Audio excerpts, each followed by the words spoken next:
ప్రతిధ్వనికి స్వాగతం. దేశంలో ప్రస్తుతం అమలవుతున్న క్రిమినల్ జస్టిస్ సిస్టమ్ సమూల ప్రక్షాళన దిశగా కేంద్ర ప్రభుత్వం అడుగు ముందుకేసింది. నేరాల నమోదు, సాక్షుల విచారణ, శిక్షల ఖరారుకు దిశానిర్దేశం చేస్తున్న చట్టాల్లో కాలం చెల్లిన అంశాలను సంస్కరించేందుకు ప్రతిపాదనలు కోరింది. ఈ మేరకు సుప్రీంకోర్టు ప్రధాన న్యాయమూర్తి, హైకోర్టులు, బార్ కౌన్సిల్ ఆఫ్ ఇండియా రాష్ట్ర ప్రభుత్వాలకు లేఖలు రాసింది. ఈ నేపథ్యంలో భారత శిక్షా స్మృతిలో మార్పులపై గతంలో ఏర్పాటు చేసిన కమిషన్లు ఎలాంటి సిఫార్సులు చేశాయి? రణబీర్ సింగ్ కమిటీ సంప్రదింపులతో సాధించిన ప్రగతి ఏంటి? బ్రిటిష్ కాలంలో రూపొందించిన శిక్షా స్మృతికి ఇప్పుడు ఎలాంటి సంస్కరణలు అవసరం? ఇదే అంశంపై ఈరోజు ప్రతిధ్వని చర్చ చేపట్టింది. ఈ చర్చలో పాల్గొంటున్న ప్రముఖులు వి. పట్టాభి గారు, హైకోర్టు సీనియర్ న్యాయవాది, భారత శిక్షా స్మృతులపై పోలీస్ అకాడమీలో శిక్షణ తరగతులు నిర్వహిస్తున్న న్యాయ నిపుణులు. అలాగే వివి లక్ష్మీనారాయణ గారు, సిబిఐ మాజీ జాయింట్ డైరెక్టర్. ముందుగా పట్టాభి గారు, మన దేశంలో ప్రధానంగా శిక్షా స్మృతులు అమలవుతున్న శిక్షా స్మృతులు ఏంటి, అలాగే వాటిలో చేయాల్సిన మార్పులు ఏంటండి? మనకు ఈ క్రిమినల్ లా సిస్టంలో మూడే అండి major: Indian penal code, criminal procedure code, Indian evidence act. ఈ మూడు ఆల్మోస్ట్ మనకి బ్రిటిష్ రాజ్యం నుంచి, బ్రిటిష్ సామ్రాజ్యం వాళ్ళు ఇచ్చినవి ఇంకా అమల్లోనే ఉన్నాయి. సో ఈ క్రిమినల్ ప్రొసీజర్ కోడ్ అనేది క్రిమినల్ నేరాల్ని ఇవన్నీ కూడా ఎట్లా ప్రొసీజరల్ ఆస్పెక్ట్, ఇన్వెస్టిగేషన్ తీసుకోండి, కోర్టులో వాటిని ఎట్లా ట్రై చేయాలి, ఇట్లాంటివంతా కూడా ఈ క్రిమినల్ ప్రొసీజర్ కోడ్ తర్వాత ఎవిడెన్స్ యాక్ట్లో వస్తుంది. ముఖ్యంగా మనం చూడాల్సింది ఏంటంటే, చట్టాలు ఎన్నున్నా కూడా వాటిల్ని అమలు చేసే చట్టాలు అంటే క్రిమినల్ ప్రొసీజర్ కోడ్, వీటంతా ఏంటంటే ప్రొసీజరల్ లాస్ అంటారు. దీన్ని మనం మార్చాల్సిన అవసరం ఎంతైనా ఉంది. ఎందుకంటే ఈరోజు మన భారతదేశం సమాజం మారింది, ప్రజల ఆలోచన విధం మారింది, రాజకీయాలు మారాయి.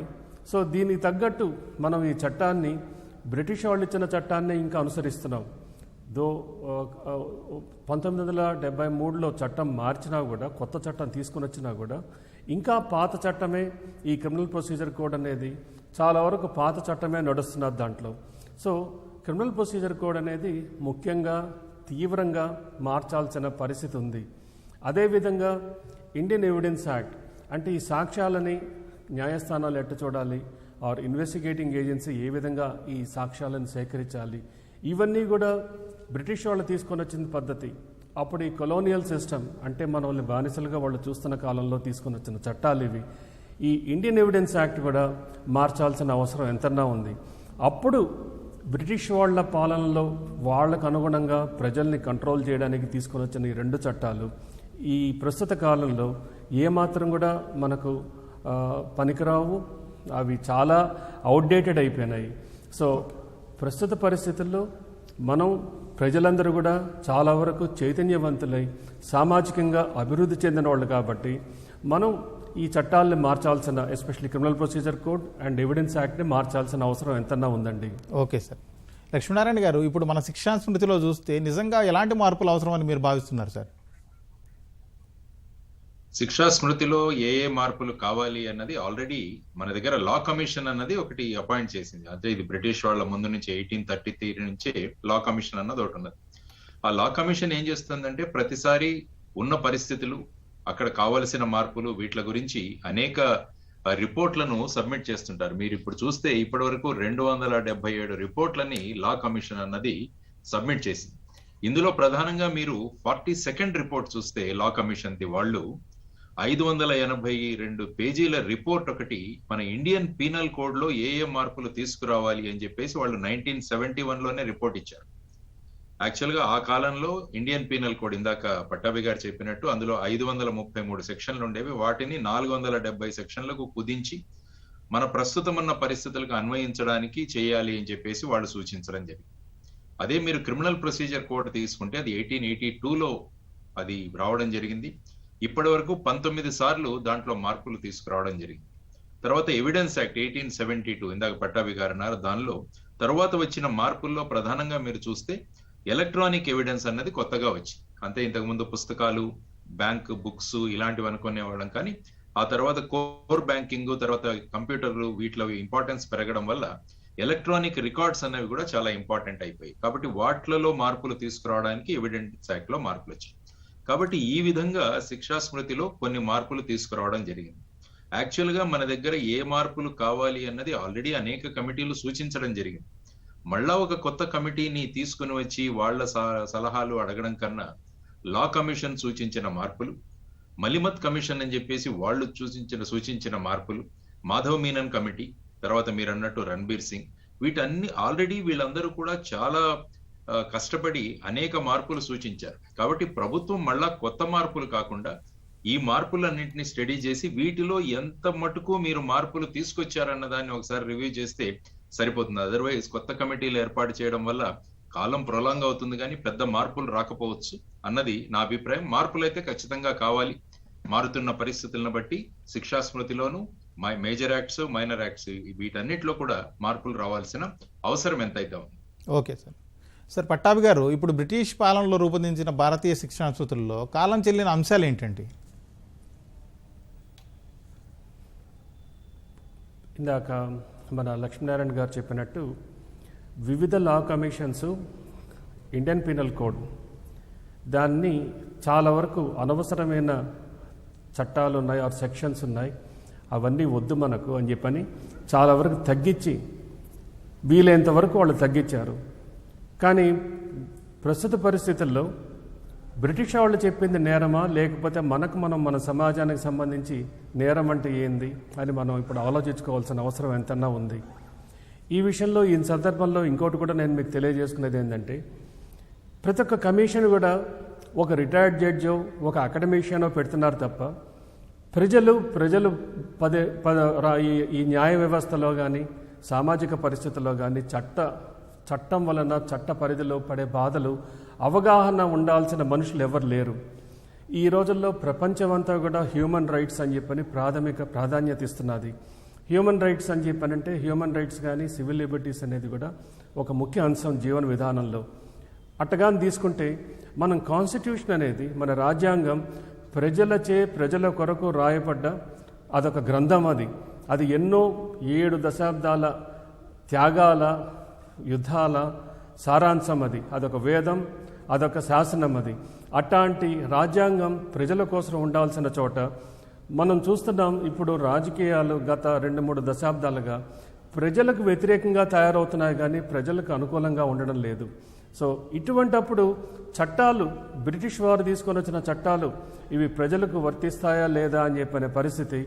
మనము కేవలం ఒక retired high court or retired supreme court జడ్జినే కాకుండా, ఆర్ ఒక అకాడమిషియన్ అంటే ఒక విద్యా సంస్థ అధినేతనే కాకుండా, మామూలు ఒక నాయకుడు, ఒక అడ్వకేటు, ఒక సామాజికవేత్తని, ఆర్ ఇప్పుడు మనకు దగ్గరలో లక్ష్మీనారాయణ గారు ఉన్నారు, వారు పోలీస్ వారుగా ఉన్నారు, ఈరోజు ప్రజల గళం గొంతెత్తి వినిపిస్తున్నారు వారు. సో వారికి అటు పోలీస్ వ్యవస్థ చట్టాల అనుభవం ఉంది, ఇటువైపు ఇట్లా ప్రజల వైపు వచ్చి ప్రజలు పడే బాధలు అర్థం చేసుకునే అవగాహన పెరిగింది. సో ఇటువంటి మేధావులను కూడా పరిగణనలోకి తీసుకొని ఈ కమిటీల్లో పెట్టి ప్రజలకు ఏ విధంగా చట్టం తీసుకురావాలని ఆలోచించాలే తప్ప ఇది కేవలం అకాడమిక్స్ అంటే ఊహాగానమే అంటాను. ఇప్పుడు ఇంతవరకు వచ్చిన రిపోర్ట్స్, మలమిత్ కమిషన్ తీసుకున్నా, లేకపోతే మాధవ్ మీనన్ కమిషన్ తీసుకున్నా కూడా ఒక కమిషన్కి ఇంకో కమిషన్కి పొత్తు కుదరడం లేదు. ఎవరికి తోచిన విధానంగా వాళ్ళు మాట్లాడుతున్నారు. On the other hand Malimath commission వచ్చినప్పుడు 2020 అనుకుంటాను, 2020లో వచ్చింది అది. తర్వాత మాధవ్ మీనన్ కమిషన్ 2007లో వచ్చింది అనుకుంటాను. సో ఇప్పటికీ దశాబ్దం పైన అయిపోయింది, ఇవి వచ్చి 2 దశాబ్దాలు అవుతున్నది. అయినా కూడా ప్రభుత్వాల్లో ఎటువంటి స్పందన లేకుండా, ఆ కమిటీ రిపోర్ట్స్ని కనీసం అవగాహన లేకుండా, ప్రజల ముందు ఉంచకుండా, అసలు ఏందని ప్రజల్లో దీని గురించి ఒక డిస్కషన్, ఒక ప్రజలకు అర్థమయ్యేటట్టు కూడా అవకాశం ఇవ్వకుండా ప్రభుత్వాలు నడుపుతున్నాయి. మనం ఇప్పుడు చూడాల్సింది ఏంటంటే, ఇప్పుడు నేను ఒక ప్రాక్టీసింగ్ అడ్వకేట్గా, అఫ్కోర్స్ లక్ష్మీనారాయణ గారు ఆయనకి హీ హ్యాస్ ఎక్స్పీరియన్స్, కాయిన్కి 2 సైడ్స్ చూస్తున్నారు ఆయన. నేను ఒక ప్రాక్టీసింగ్ అడ్వకేట్గా చూస్తున్నాను.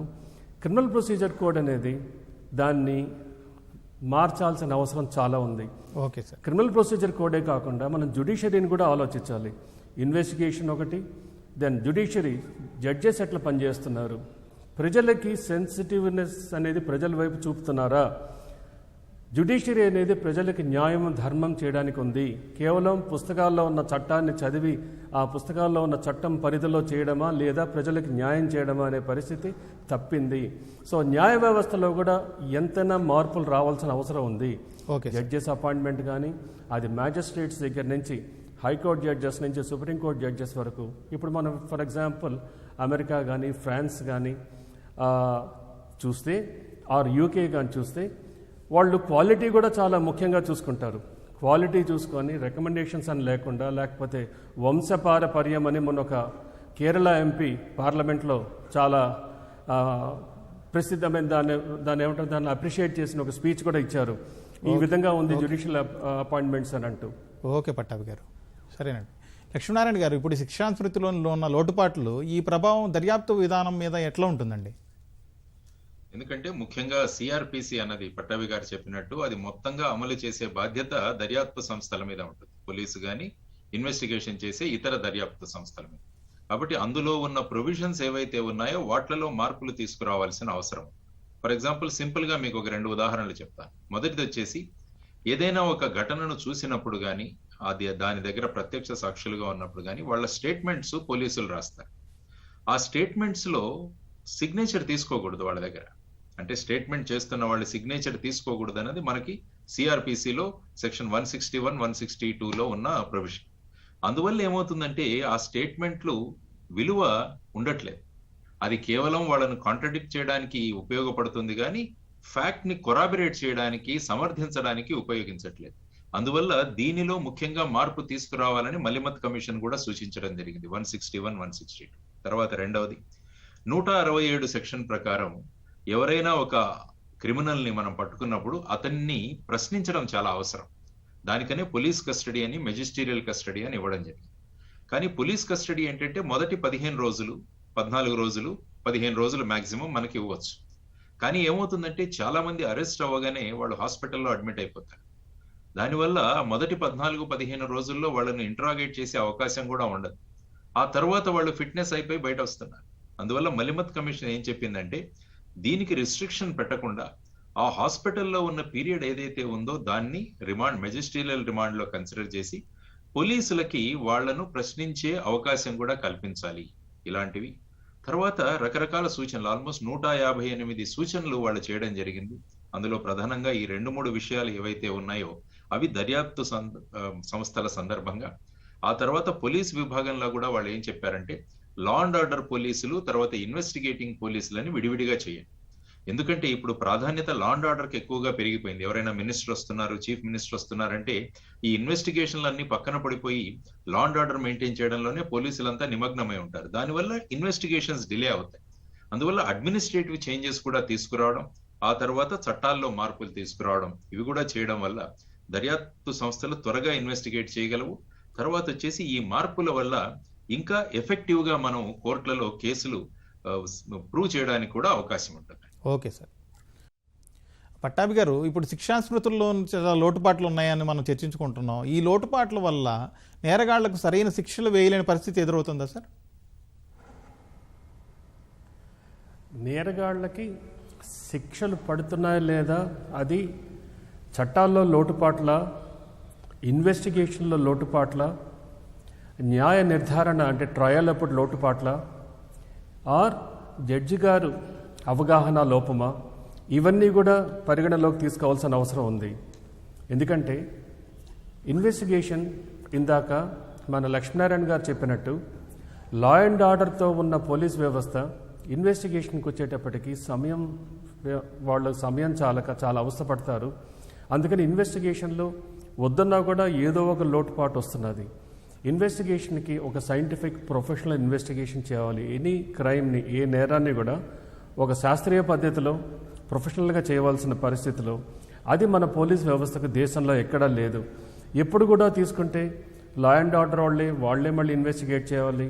ఇందాక జేడీ గారు చెప్పినట్టు మంత్రి బందోబస్తా లేకపోతే ఇంకొక లా అండ్ ఆర్డర్ సిచ్యువేషన్, వాటిలతో తికమకై మళ్ళీ వచ్చి కూర్చొని పీస్ మీల్ ఇన్వెస్టిగేషన్ చేయడం అనేది కూడా దానివల్ల పొరపాట్లు వస్తున్నాయి. మనం చాలా కేసుల్లో చూస్తున్నాం. ఆఫీసర్ మంచివాడే, శ్రద్ధతో చేస్తున్నారు, కానీ లోపాలు ఎట్లా వస్తున్నాయి. సో అదొకటి. కోర్ట్స్కి వచ్చేటప్పటికి ఈ ఇన్వెస్టిగేషన్లో ఇందాక అన్నట్టు క్రిమినల్ ప్రొసీజర్ కోడ్ కానీ ఇండియన్ ఎవిడెన్స్ యాక్ట్ కానీ ఒక ఉదాహరణ ఇస్తాను. బ్రిటిష్ సామ్రాజ్యంలో తీసుకొని వచ్చిన సెక్షన్ 25 ఎవిడెన్స్ యాక్ట్, దాని ప్రకారం ఏంటంటే పోలీస్ చేతుల్లో కన్ఫెషన్, పోలీస్ స్టేషన్లో కన్ఫెషన్ ఇస్తే అది చెల్లనేరదు, it is not acceptable in law, చట్టం దాన్ని ఒప్పుకోదు అని అంటూ. సో ఇన్వెస్టిగేషన్లో కూడా కొన్ని మార్పులు తీసుకొని వచ్చి, ఫర్ ఎగ్జాంపుల్ ఇప్పుడు టెక్నాలజీ ఎంతో పెరిగింది, ఆడియో విజువల్ ఉంది, అవతల advocate can be there. In fact అప్పట్లోనే నందిని సత్పతి కేసులో ముద్దాయిని అడ్వకేట్ సమక్షంలో ప్రశ్నించవచ్చు అని చెప్పని క్లియర్గా ఉంది. సో ఇట్లాంటి జడ్జ్మెంట్స్ అన్నింటినీ కూడా పరిగణలోకి తీసుకొని మనకున్న లేటెస్ట్ అడ్వాన్స్ టెక్నాలజీలో audio visual investigation or interrogation అనేది కనిపెట్టుకుంటే పోలీస్ వాళ్ళు అబద్ధపు కేసు పెట్టడం అనే ప్రసక్తి రాదు. ప్లస్ ముద్దాయి తరఫున అడ్వకేట్ కూడా ఉన్నాడు, ప్లస్ ఆడియో వీడియో రికార్డింగ్ ఉంటుంది కాబట్టి దానికి నిజ నిర్ధారణ అనేది చాలా సులభంగా అవుతుంది. ఇటువంటివి సామాన్యమైన చిన్న చిన్న విషయాల్లో మార్పులు తీసుకొని వస్తే ఇన్వెస్టిగేషన్ కూడా నమ్మశక్యంగా తయారవుతుంది, ప్రజలకు కూడా న్యాయ వ్యవస్థ మీద నమ్మకం వస్తుంది. లేకపోతే ఏమవుతుందంటే ప్రజల్లో ఉన్న ప్రజల్లో వస్తున్న అవగాహన ఏంటంటే పోలీస్ వాళ్ళు అబద్ధపు కేసులు పెడుతున్నారు అని ఒక అపనమ్మకం ఉంది. దాన్ని తీసేయడానికి ఇటువంటి మార్పులు తీసుకొని వస్తే ఎంతో బాగుంటుంది. Okay sir. లక్ష్మీనారాయణ గారు, ఇప్పుడు ఆహార కల్తీ లేకపోతే అక్రమ నిల్వలు, ప్రజాధనం స్వాహ ఇట్లాంటి నేరాలకు సరైన శిక్షలు లేవు అనే వాదన ఉంది. ఇందులో వాస్తవం ఎంత ఉంది సార్? అంటే మన దగ్గర చట్టాలు ఉన్నాయి, తర్వాత వాటిలను అమలు చేయడం ఒక విషయం, ఆ తర్వాత వాటిని త్వరగా కోర్టులలో పరిష్కారం అవడం, ఈ మూడు కూడా చాలా ముఖ్యమైన విషయం. ఇప్పుడు మీరు అన్నట్టు ఆహార కల్తీ అన్నారు. ఈ ఆహార కల్తీకి ఫుడ్ అడల్టరేషన్ యాక్ట్ ఉంది. దాని ప్రకారం సాధారణంగా ఫుడ్ అడల్టరేషన్ పాల్పడితే దాంట్లో 6 నెలల నుంచి 1 సంవత్సరం వరకు శిక్ష. అదే ఈ మెటీరియల్ ను మనం ఇంపోర్ట్ చేసి తర్వాత వచ్చేసి వీటిని ఎక్కడో మార్కెట్ చేసి ఇవన్నీ చేస్తే వాళ్లకు ఆల్మోస్ట్ 1 year నుంచి 6 years వరకు పనిష్మెంట్ ఉంది. తర్వాత మీకు యాక్చువల్ గా పాయిజనస్ సబ్స్టెన్స్, విషపూరిత ఆహారాలను కనుక కల్తీలో మీరు ఉపయోగిస్తే 3 సంవత్సరాల నుంచి లైఫ్ ఇంప్రిజన్మెంట్ వరకు కూడా శిక్ష. కాబట్టి చట్టం ఉంది మన దగ్గర. రెండవది చట్టాన్ని అమలు చేయడం, అంటే implementation or enforcement of the చట్టం. అంటే ఏ వింగ్ అయితే దీన్ని ఎన్ఫోర్స్ చేయాలో వాళ్లకు కావలసినటువంటి స్టాఫ్, ఆ తర్వాత కావలసినటువంటి ఫోరెన్సిక్ సైన్స్ ల్యాబ్స్ ఇమీడియట్ గా రిపోర్ట్లు రావడం, ఇది రెండవది. అయితే మూడవది వీళ్ళు వేసిన ఛార్జ్షీట్లు ఏవైతే ఉంటాయో వాటిని త్వరితగతిన మనం కోర్టులలో పరిష్కారం అవడం. ఇప్పుడు 4,72,00,000 అనుకుంటాను మొత్తం భారతదేశంలో లోవర్ కోర్ట్స్ లో ఉన్న పెండింగ్. తర్వాత హైకోర్ట్స్ లో ఐ థింక్ 2 కోట్ల దాకా ఉంది, సుప్రీం కోర్టులో 63,000 దాకా ఉందని ఎక్కడో చదివాను. అంటే ఒక్కొక్క కేసు, కొన్ని కేసులు ఆల్మోస్ట్ 10 సంవత్సరాలు 15 సంవత్సరాలు పడుతుంటే దానివల్ల క్విక్ గా డిస్పోజల్ అవ్వకపోవడం వల్ల ఇటువంటి చర్యల్లో పాల్గొనే వాళ్లకు వాళ్ళ మీద ఇంపాక్ట్ ఉండదు. అందువల్ల ఈ 3 వ్యవస్థలు, చట్టాలు, అమలు చేయడం, న్యాయ పరిష్కారం, ఈ 3 కూడా టైంలో జరిగితే ఏ చట్టం అయితే మనం ఏ మార్పు అయితే కోరుకున్నామో ఆ మార్పు కనిపిస్తుంది సమాజంలో. ఇది గనక డిలే అవుతే justice delayed is justice denied అంట. కాబట్టి సమాజం దీన్ని ఎదుర్కోవాల్సి వస్తుంది. కాబట్టి ఈవెన్ మీరు అన్నట్టు prevention of black marketing and maintenance of essentials commodities act ఉంది, ప్రివెన్షన్ ఆఫ్ కరప్షన్ యాక్ట్ ఉంది, చట్టాలు చాలా ఉన్నాయి మన దగ్గర. కానీ ఆ చట్టాలు అమలు, ఆ తర్వాత న్యాయ పరిష్కారం, వీటిలను గనక మనం చక్కగా చేసుకోగలిగితే ఈ చట్టాల వల్ల ఏ సమాజంలో ఏ మార్పు అయితే కోరుకుంటున్నామో ఆ మార్పు కలగడానికి ఆస్కారం ఉంది. సార్, పట్టాభి గారు, ఇప్పుడు శిక్షా స్మృతుల్లో మార్పుల మీద గతంలో ఇచ్చిన కమిటీల సిఫార్సులు ఏం చెప్పాయి సార్? ఇందాక మన లక్ష్మీనారాయణ గారు కొన్ని చెప్పారు.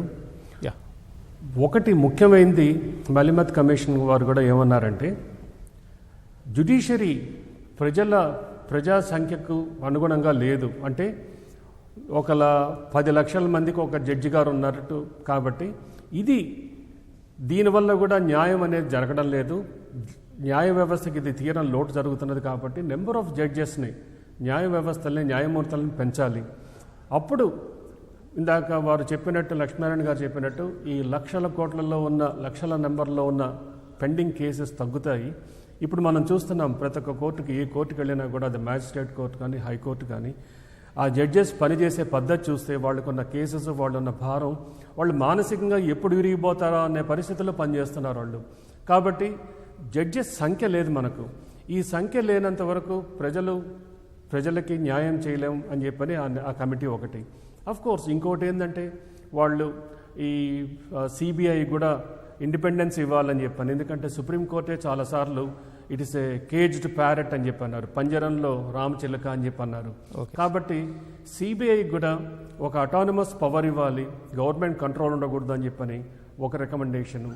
అదేవిధంగా పెద్ద పెద్ద పదవుల్లో ఉన్న జడ్జెస్ కానీ నాయకులను కానీ వాళ్ళని విచారించడానికి ఇంకొక అటానమస్ బాడీ కావాలని ఈ విధంగా వాళ్ళు సూచనలు ఇచ్చుకుంటూ వచ్చారండి. Okay sir. సార్ ఇప్పుడు పటాభి గారు అలాగే లక్ష్మీనారాయణ గారు ఇద్దరు సార్ మీ అభిప్రాయాలు కొంచెం త్వరగా చెప్పేసి చివరి క్వశ్చన్ ఏంటంటే 100 మంది దోషులు తప్పించుకున్నా పర్లేదు కానీ ఒక్క నిర్దోషి కూడా శిక్ష పడకూడదని చాలా తరచుగా చెబుతుంటాం, మనం వింటుంటాం.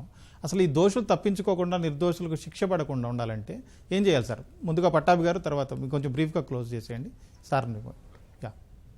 ఎస్, ఒకటండి ఇన్వెస్టిగేషన్ సిస్టమ్ బాగుండాలండి. అది ఉన్న చట్టంలో కానీ లేకపోతే తీసుకుని వచ్చే చట్టాల్లో కానీ ఇన్వెస్టిగేషన్లో మనం చూడాల్సింది ఏంటంటే ఈ పారదర్శకత ఉండాలి, ట్రాన్స్పరెన్సీ ఉండాలి, దెన్ అకౌంటబిలిటీ. ఈ పారదర్శకత ఇప్పుడున్న latest audio visual and internet ఇట్లాంటి ఫెసిలిటీస్ అన్నీ ఉన్నప్పుడు చాలా సులభంగా ఎటువంటి అనుమానం రాకుండా ఇన్వెస్టిగేషన్ చేస్తే తప్పక నేరం చేసినోడు కూడా తప్పించుకోలేని పరిస్థితులు ఉంటాయని చెప్పి నా దృఢ నమ్మకం అండి. పోలీస్ వ్యవస్థ ఇది ఈ ఆధునిక పరిణామాలు తీసుకొని సహాయం తీసుకొని పనిచేయాలని కోరుతున్నాను.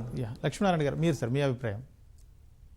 ఇందులో ముఖ్యంగా ఏంటంటే ప్రజల్లో చట్టాల పట్ల అవగాహన కల్పించడం చాలా అవసరం. చాలా మంది ఏమంటుంటారంటే మేము పోలీస్ స్టేషన్ మెట్లు, కోర్టు మెట్లు ఇంతవరకు ఎక్కలేదని గొప్పగా చెప్పుకుంటుంటారు. కానీ యాక్చువల్ గా మీరు ఇన్వెస్టిగేషన్ చూస్తే ప్రతి స్టేజిలో కూడా ప్రజలు ఇన్వెస్టిగేషన్ లో సహభాగం అవ్వాలి. అంటే పంచనామాలు చేసినా, తర్వాత ఏదైనా ప్రొసీడింగ్స్ డ్రా చేసినా అందులో విట్నెసెస్ అన్నవి చాలా ముఖ్యం, ఇండిపెండెంట్ విట్నెసెస్. దానికోసం ప్రజలను ఎవరినైనా పిలిస్తే మేము రాము అంటుంటారు చాలా మంది. కాబట్టి ఏంటంటే దీని ద్వారా స్టాక్ విట్నెసెస్ అంటే పోలీస్ స్టేషన్ ఎదురుగా టీ షాప్ లో ఉన్న వ్యక్తో లేకుంటే అక్కడ పనిచేసే వాళ్ళు వీళ్లే స్టాక్ విట్నెసెస్ గా ఉండడం వల్ల వాళ్ళ ఎవిడెన్స్ కోర్టులో సరిగా నడవట్లేదు. అందువల్ల ప్రజలు ఈ ఇన్వెస్టిగేషన్ భాగస్వాములు అవుతే అప్పుడు ఏమవుతుందంటే ఈ వాళ్ళు చేసిన నేరాలను ప్రూవ్ చేయడం చాలా సులభం అవుతుంది. అదేవిధంగా పోలీస్ ఆఫీసర్స్ ట్రైనింగ్ ఇవ్వడం, ఆ తర్వాత వచ్చేసి చట్టాల్లో కావలసిన మార్పులు ఇవన్నీ కనుక తీసుకురాగలిగితే మీరు అన్నట్టు ఈవెన్ మలిమత్ కమిషన్ ఏమన్నారంటే ఈ proving the case beyond reasonable doubt కన్నా సివిల్ చట్టాల్లో ఏవైతే ఉంటాయో ప్రిపాండరెన్స్ ఆఫ్ ప్రాబబిలిటీస్ దాన్ని కూడా కన్సిడరేషన్ లోకి తీసుకోవాలని మలిమత్ కమిషన్ సూచించడం జరిగింది. కాబట్టి ఈ మార్పులన్నింటినీ కూడా తీసుకురాగలిగితే మన శిక్షా స్మృతిలో మార్పులు వచ్చి ప్రజలు ఏదైతే కోరుకుంటున్నారో, ఎవరైతే చట్టాలలో తప్పులు చేస్తారో వాళ్ళకు త్వరగా శిక్షలు పడితే ఒక మంచి సమాజం ఏర్పడే అవకాశం ఉంటుంది. Okay sir. మన ఐపీసీ కానీ లేకపోతే ఇతర సెక్షన్లు కానీ మన శిక్షా స్మృతిలో ఉన్నటువంటి మార్పులు ఎప్పుడో బ్రిటిష్ కాలం నాటి చట్టాల్లో మార్పులు వస్తే నేరగాళ్లకు త్వరగా శిక్ష పడడంతో పాటు నిజంగా న్యాయం కోరుకునే వాళ్ళకి త్వరగా న్యాయం అందుతుందని, అందుకని ఇలాంటి చట్టాల్లో మార్పులు రావాల్సిన అవసరం ఉందని మనకి చర్చలో పాల్గొన్న ప్రముఖులు చెబుతున్నారు. ఇది ఇవాల్టి ప్రతిధ్వని.